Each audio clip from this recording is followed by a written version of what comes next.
Good morning everyone. आज हम लोग चैप्टर पढ़ेंगे केमिकल इक्विलिब्रियम, रासायनिक साम्यावस्था। अब क्या होता है केमिकल इक्विलिब्रियम या रासायनिक साम्यावस्था, उसको थोड़ा सा ध्यान लेते हैं। When rate of forward reaction is equal to rate of backward reaction that is called chemical equilibrium. जब अग्र अभिक्रिया की दर पश्च अभिक्रिया की दर के बराबर हो जाती है तो उसी को हम क्या कहते हैं, रासायनिक साम्यावस्था कहते हैं।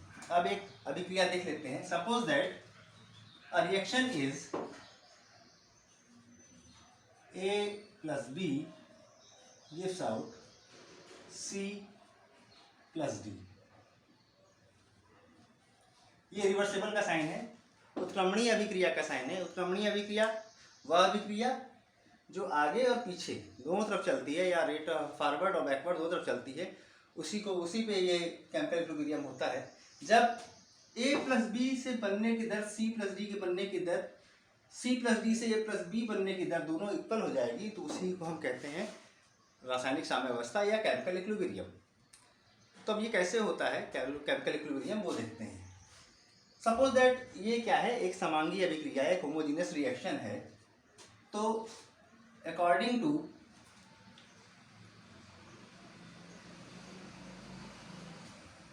Law of mass communication, according to law of mass communication, देखिए RF rate of forward reaction proportional to A की पावर A and B की पावर B। ये A और B कोई कंपाउंड है या एलिमेंट्स है, और जो स्मॉल a और स्मॉल b, स्मॉल c और स्मॉल d है, ये नंबर्स ऑफ मोल्स होते हैं। जब भी हम प्रोपोर्शनल साइन हटाते हैं तो कोई ना कोई कांस्टेंट लगाते हैं। तो R F is equal to K F A की पावर ए एंड बी की power B, where K F कर देते हैं, where K F is equal to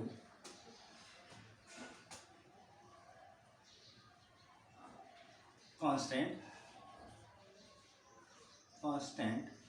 for forward reaction. अब हम बैकवर्ड में चलते हैं। रेट ऑफ बैकवर्ड रिएक्शन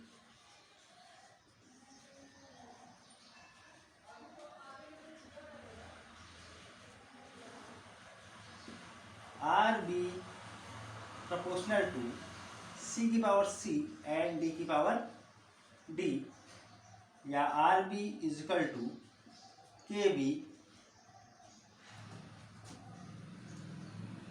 सी की पावर सी और डी की power D, where K B is equal to equilibrium constant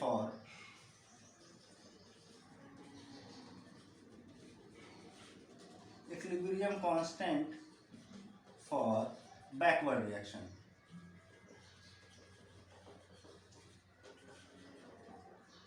अब आगे देखते हैं, इतना नोट कर लीजिएगा आप लोग।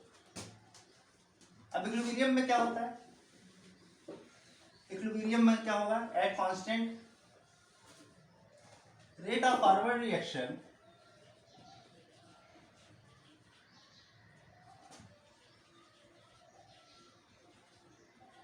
Equal to rate of backward reaction.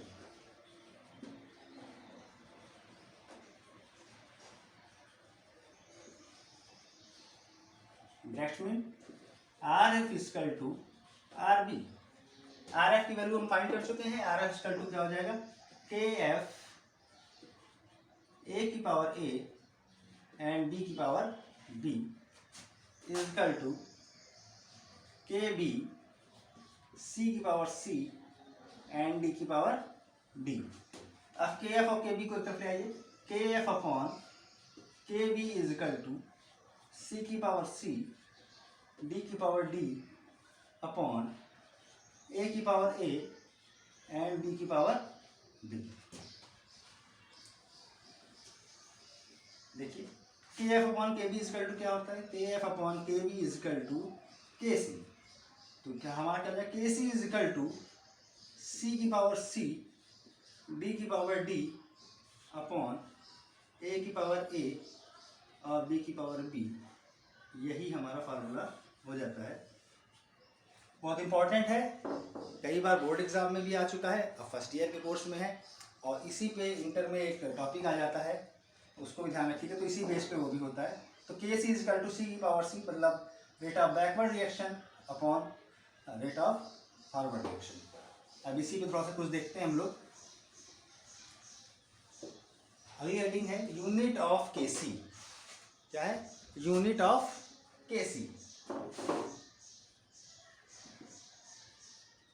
Unit of के सी, यूनिट ऑफ के सी कैसे निकालेंगे? यूनिट ऑफ के सी निकालने के लिए ये फिक्स नहीं रहती है, ये डिपेंड करेगी किस पे? रिएक्शन पे डिपेंड करेगी। जैसे सपोज एक इक्वेशन दिया हुआ है H2 + I2 gives out 2HI।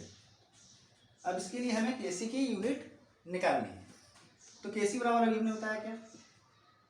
ये नंबर ऑफ मोल 2 हो गया, यहाँ 1 हो गया, यहाँ 1 हो गया।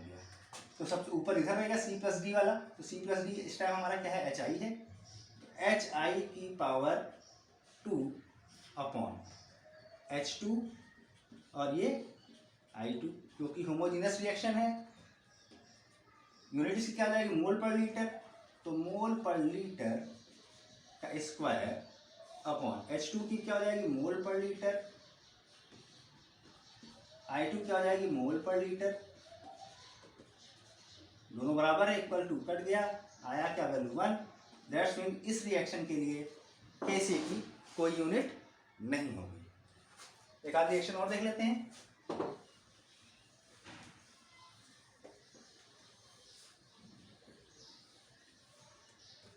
जैसे N2 + 3H2 gives out 2NH3। फिर Kc निकाल लेंगे। Kc इक्वल टू NH3 का स्क्वायर, नंबर ऑफ मोल को पावर में ले जाएंगे। N2 सिंगल है, N2 कोई पावर नहीं, और H2 की पावर 3।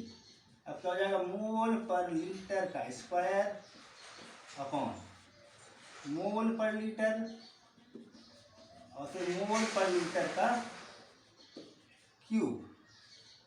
2 है, ये कट गया, यहाँ बचा क्या? आया 1 अपॉन मोल पर लीटर का स्क्वायर। लीटर का स्क्वायर, तो इसको हम लिख सकते हैं लीटर पर मोल का स्क्वायर। ये हो गई आपकी यूनिट, या लीटर की पावर 2 मोल की पावर -2। क्लियर है इतना? मेरे ख्याल से अब इसमें आप लोग यूनिट निकालना समझ गए होंगे। यूनिट निकालना समझ लीजिए और इसको प्रैक्टिस कीजिए घर पे। बुक्स में कई क्वेश्चन इस पे दिए हुए हैं, इसकी यूनिट निकाल के आप इसकी प्रैक्टिस कर लेंगे। अगला एक और देख लीजिए इसी चैप्टर से, और इस चैप्टर के साथ इक्वेशन जितने भी हैं वो इन्हीं 2-3 चीज़ों पे फाइंड हो जाएंगे, सारे न्यूमेरिकल्स के फाइंड होंगे। तो इसकी घर में आप प्रैक्टिस कीजिएगा। अगला देख लीजिए, relation between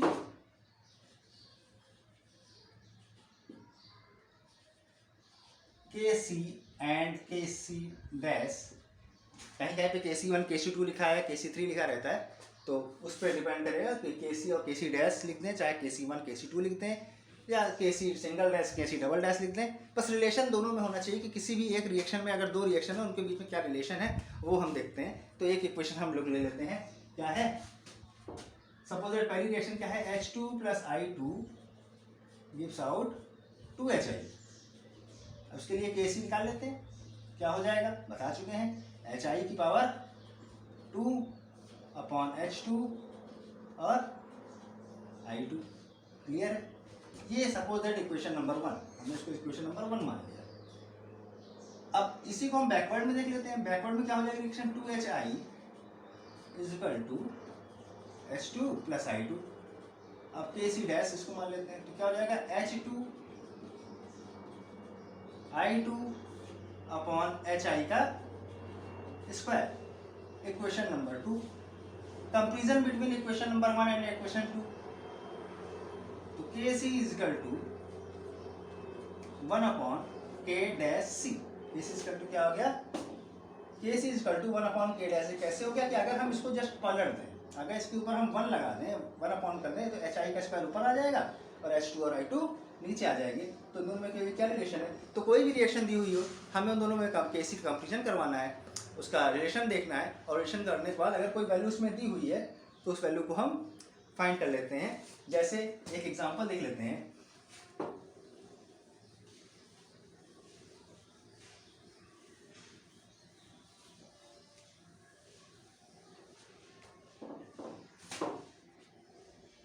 H2 plus I2 gives out 2HI।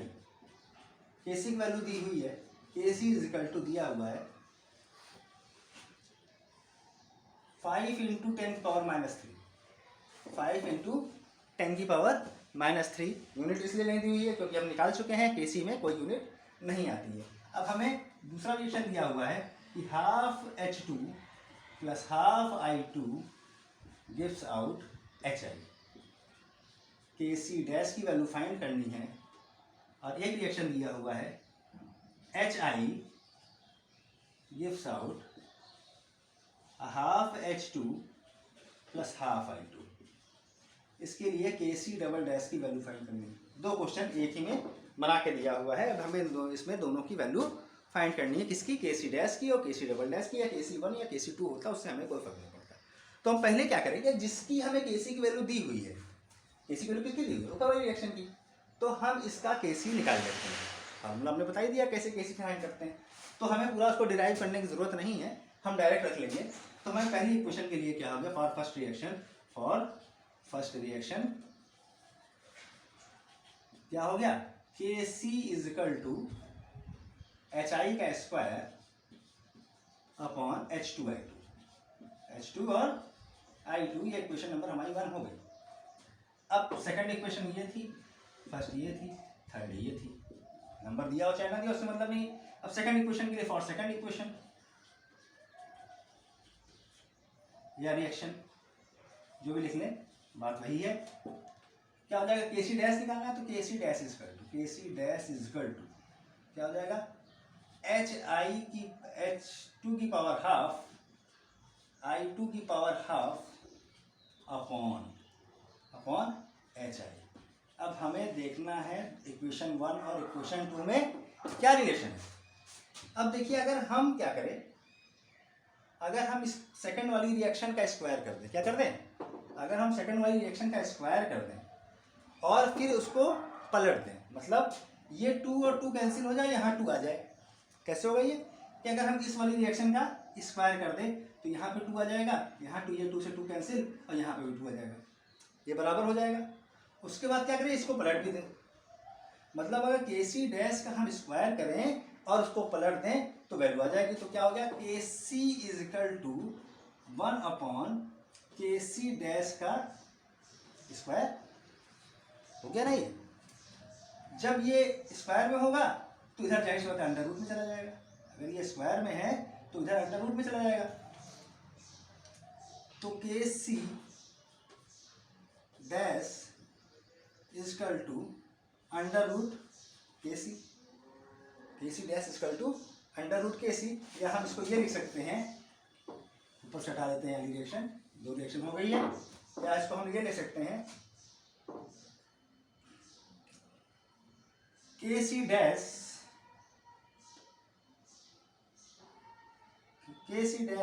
Equal to under root KC। अगर हम इसको ऊपर ले जाएं तो KC डैश बराबर 1 अपॉन अंडर रूट KC।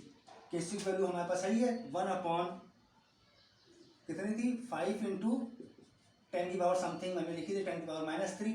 अब इसको अगर हम सॉल्व कर लें, अंडर रूट में है ये, तो ये हमारा ये आंसर हो जाएगा। अंडर रूट सॉल्व करने के लिए क्या करते हैं, 3 है, हम इसको 50 कर लेंगे, 10 की पावर -2 कर लेंगे, अंडर रूट हटाने के लिए पावर आधी हो जाती है, और 50 का अंडर रूट निकाल लेंगे, उसके बाद 1 से डिवाइड कर देंगे तो उसकी वैल्यू फाइंड हो जाएगी।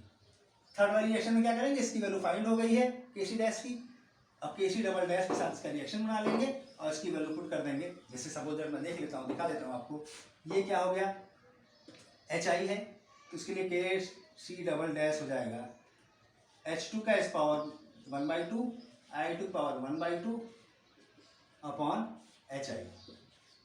ये हो गया।